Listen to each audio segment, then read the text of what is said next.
Well, welcome back to the Road to Retirement. My name is Chris Anselmo with Brookside Tax and Financial Group, and with us is our two Tonys, Tony Squared. Tony Marlett Jr. is an advisor in our office, and Mr. Radio himself, Tony Shore. So Good morning. How you doing? Good. Good morning. We were going to talk about when it's time to retire. How do you know some signs, what to look for, when to retire? And Chris and I talk about this relatively often and I think we talk about it on this show too. What's your, we all go to our news websites, our financial sites. I check several every day in the morning, and a lot of the times have a number as far as, if you don't have X amount of dollars, don't even think about retiring. Well, that's false. It all depends on your lifestyle. It depends on what you plan on doing. So we want to kind of go through some more common signs that might help people realize when they're ready to retire. Yeah. The first one we look at generally is when should you be taking Social Security. We've talked about on other shows, if you could take it as early as 62 and as late as 70. There's 96 months in there. All's got different parameters. Depends if you're married. Depends if you all kinds of things going on. So, if you take it early at 62, you're only going to get 75% of what you could get at your full retirement age. So that's an issue. Some of the issues are also, do you hate your job?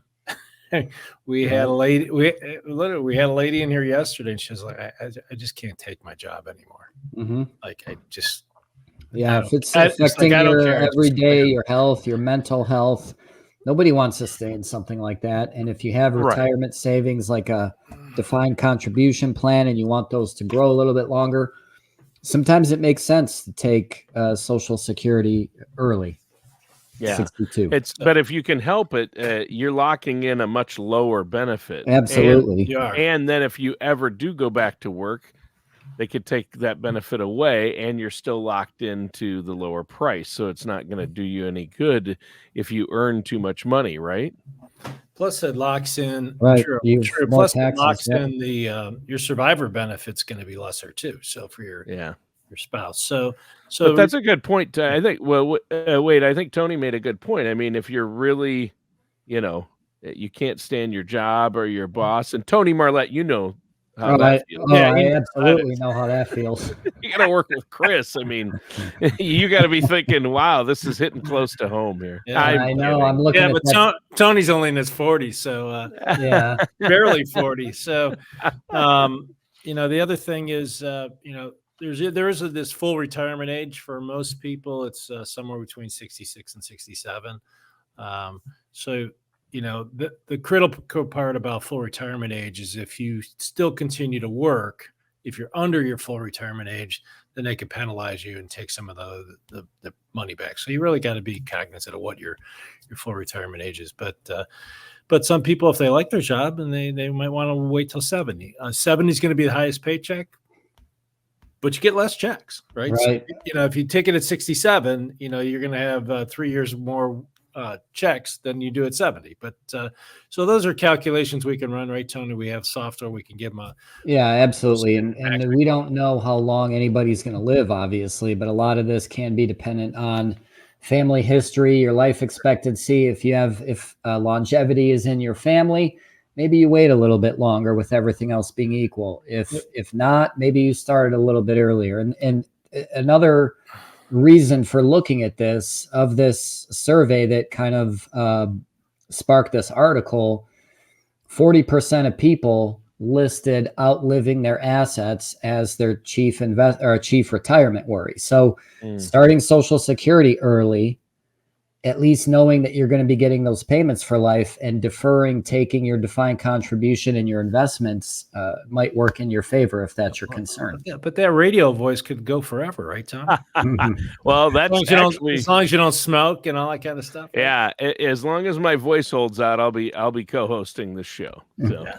I have a friend I golf with at our club, and shocked the hell out of me. So he is he plays for the Cleveland Orchestra, which is one of the world-renowned orchestras, and he lights up a cigarette. I'm like, what? Oh, And he smokes like a fiend, and he's like, I don't know, an oboe player or something. I don't want to mention his name, but I mean, he's a wind instrument. I'm like, what?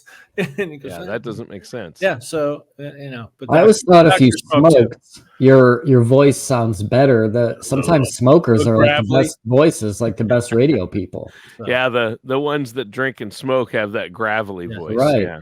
Yeah. Right. now my looks are only going to hold up for so long. I don't. I don't. We'll have to smoke. go back to podcasts. Yeah, I've never smoked or vaped, so I'm trying to hang on to my voice. I'm trying to do the long game with my voice, but yeah. Yeah. So, like Tony said, and we said on other shows, it's often that Social Security can make up to 50 to maybe 2/3% of people's retirement income. So we want to make sure we get that right, or at least we give them the numbers, whether they do what it said. Not everyone does exactly what the reports say, but at least they're informed, right? Right.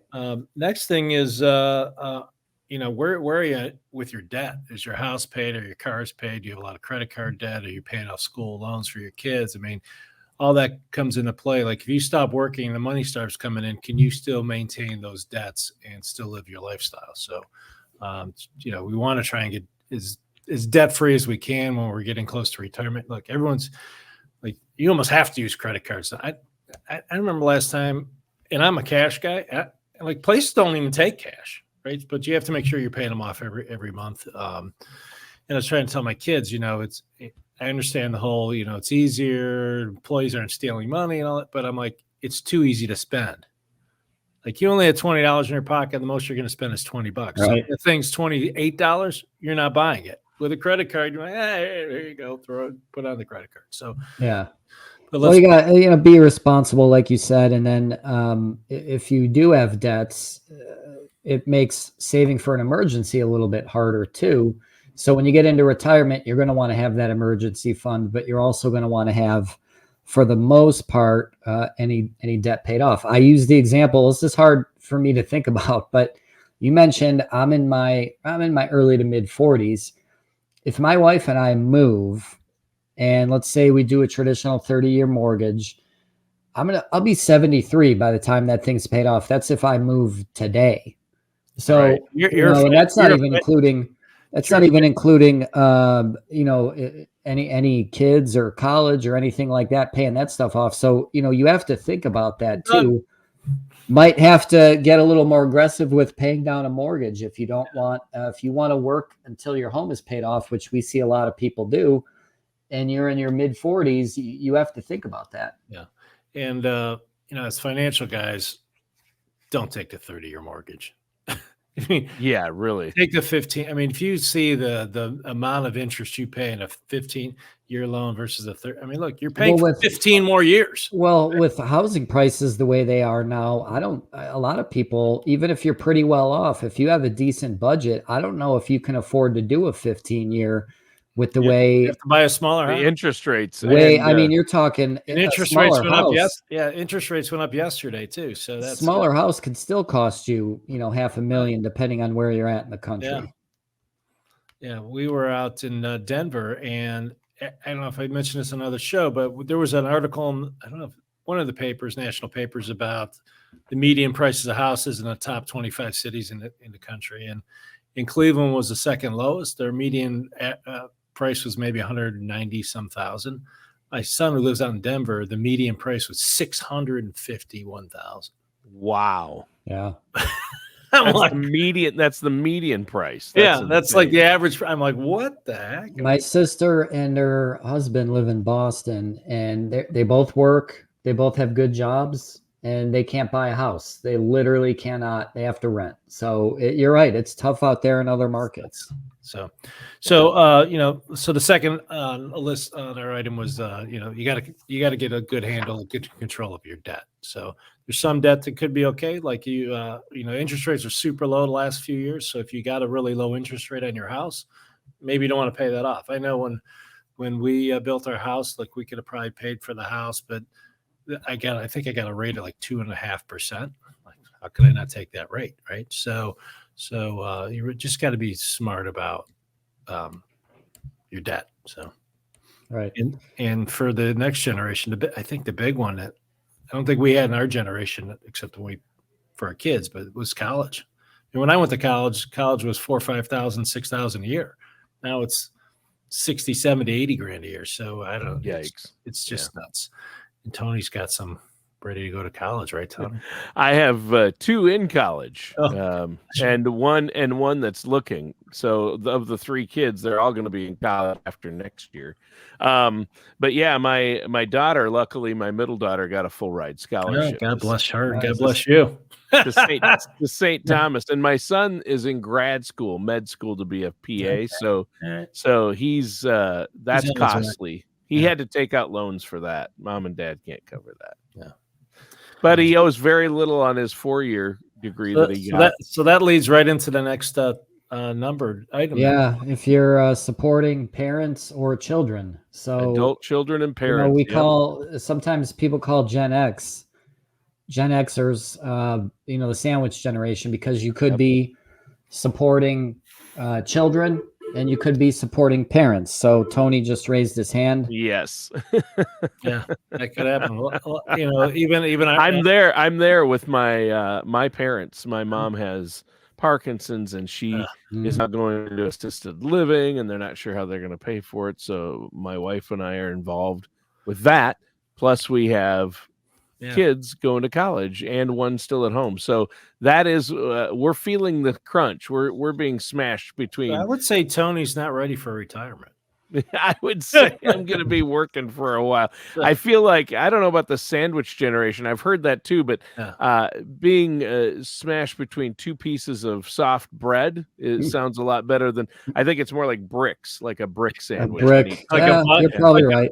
Like a vice, right? So yeah. So if you're helping support your kids right now, or your parents, that all factors in. Well, if the paycheck stops, are you still going to be able to do all that stuff? So it really comes down to trying to replace, and we worked on a couple yesterday, like trying to replace your take-home pay, right? If you're used to taking home $1,000 a week, how do we replace that? Because if not, you're either going to have to change your lifestyle, or you're going to dip in your savings, or so really it comes down to it usually comes down to income for most people. Do you have enough income on a monthly basis? And you have to be honest about it. You have to be, look at this realistically. A lot of people would look at this and say, well, yeah, no problem. I can support my mom or my dad. They can just move in with me. Well, is it really that easy? Yeah. Some people, you spend more money than you think you spend. They don't take into account that we go out once in a while, how many Netflix subscriptions do you have?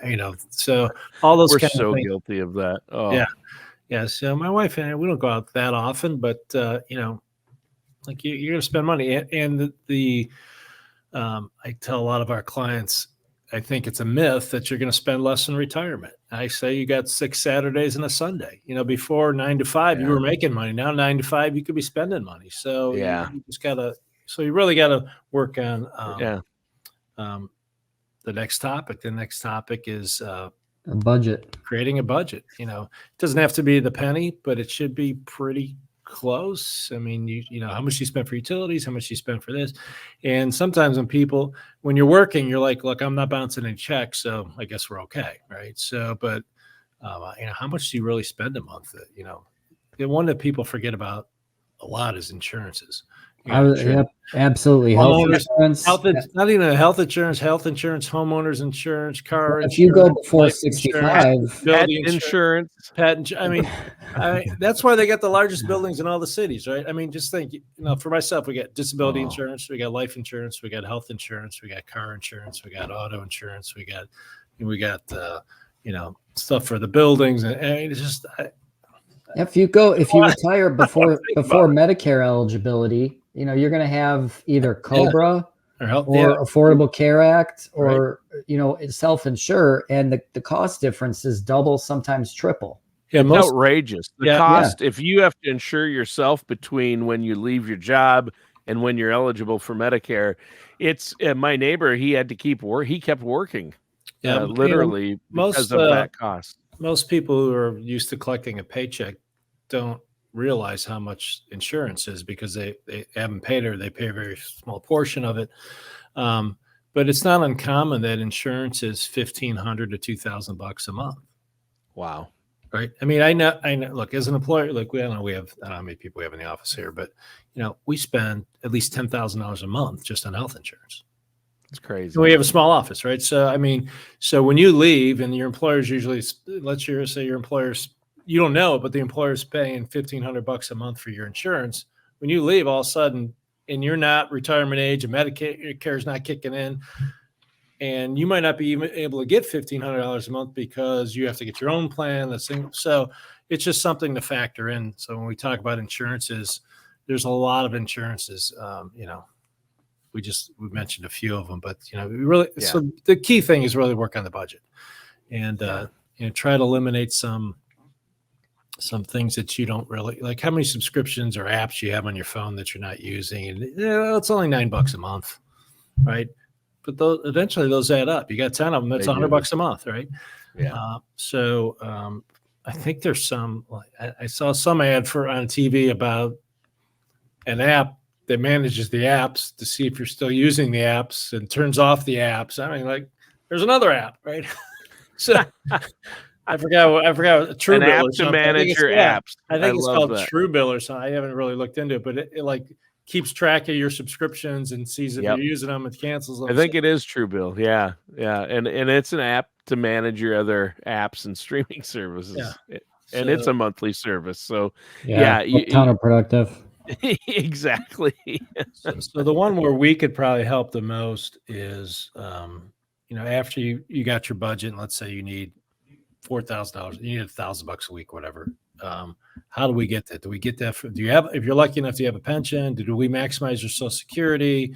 If not, then we're going to have to pull from your savings, and we really need to look at your portfolio.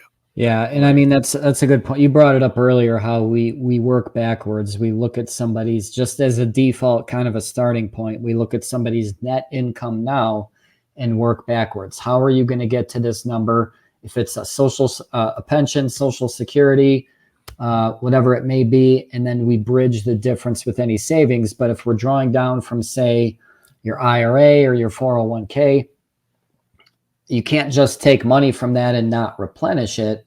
You have to have some growth. So we have to affiliate a growth rate with that. Usually it's around 4% is kind of like the default, but we'll get a little detailed with it and say, okay, you need to earn 4% to replenish this to make sure that you don't run out of money. And I think the other thing that we pride ourselves in too is, I got to get closer to the mic, is the tax effect. I mean, I looked at somebody the other day, they brought in a spreadsheet they originally got from another financial planner, and it was a pretty good spreadsheet. It had desired income, all your income sources, kind of like our Compass report, Tony.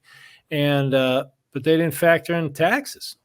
Like they said they need $100,000 a year in income, but they didn't have that. They had to pay $20,000 in taxes on it. So I'm like, how could you forget taxes, right? So if you have to pay another $20,000, now you need $120,000. It can affect the numbers. So let's not forget about Uncle Sam. He's got to get paid, right? For sure. And he's not even our real uncle. Yeah.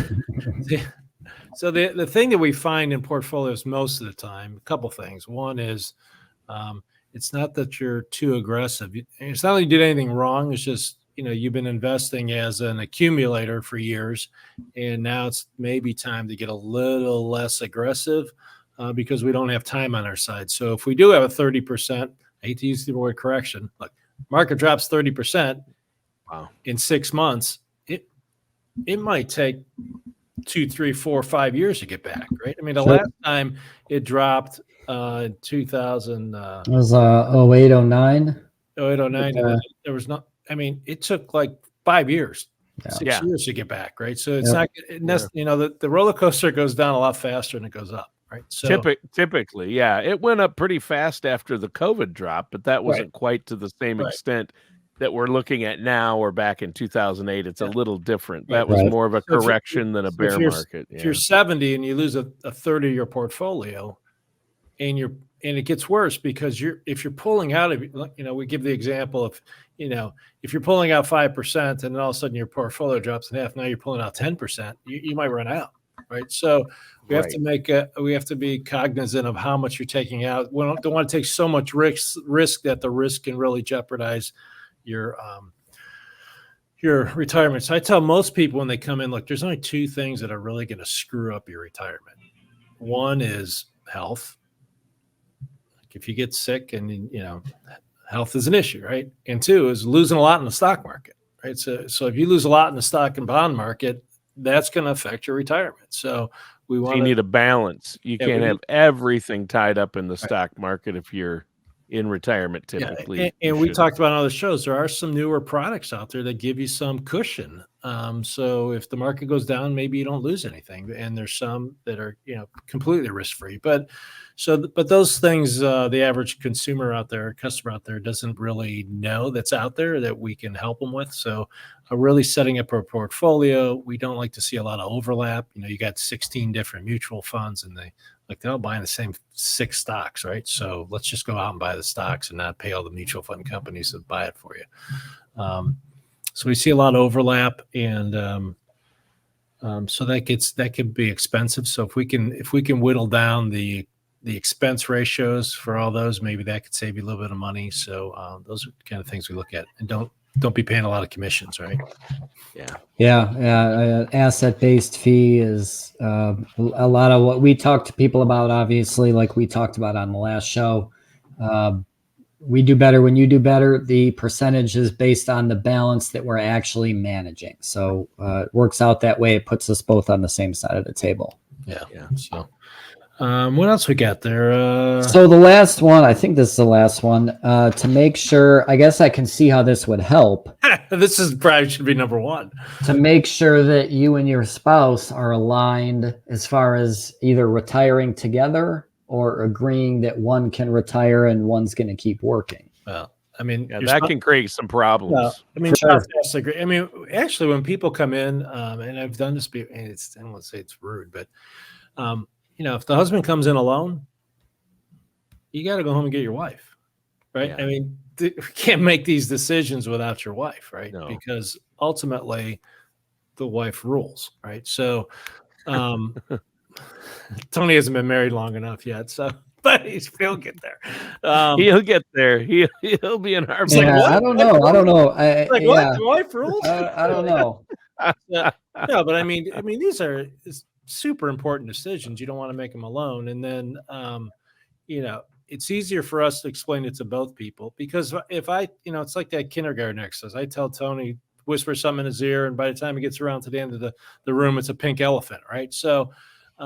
That's the key right there, is to get both people in to understand. Right. If you get one person, it doesn't matter if it's the wife or the husband, you get one of them in there, they're going to go home and not remember any of it. And they're going to say, well, they told us to invest in the market and the market's crazy right now, so forget it. I guess we're not working with them. So, and maybe do a Zoom call or something like this so they can, it's easier for us to present it and you to hear it. Well, Tony, the words never go the same way, right? So I could tell you to invest in XYZ, and you go home and they said, hey, he told us to invest in ABC, right? So we really want both people, and this is too important to try to go at it alone. For sure. Yeah. It never fails too. I think sometimes it can be a screen that people put up.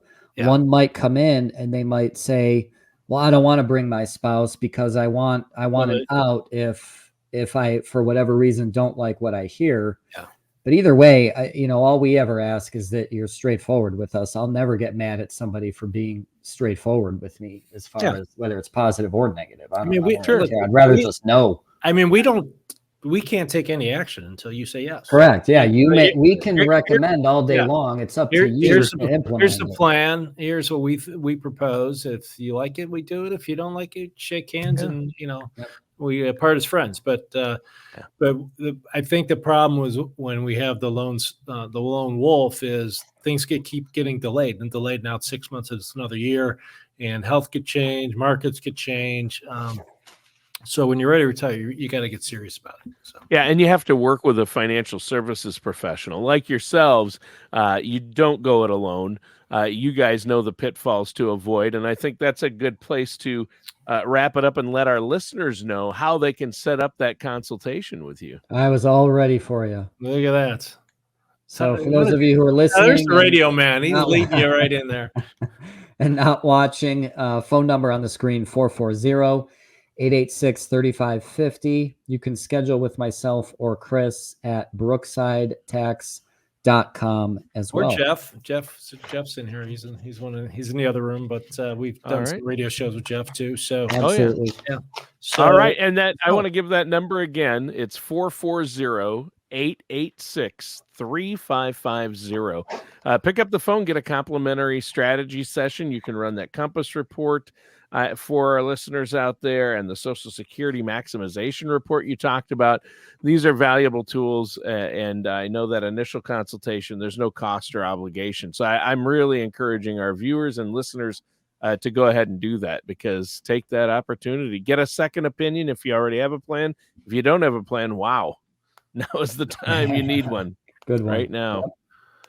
All right. So that's it for this week's episode. It's the Road to Retirement. We'll be back next week. Same bad time, same bad channel, right? Thank you, gentlemen. All right. See you guys. See ya.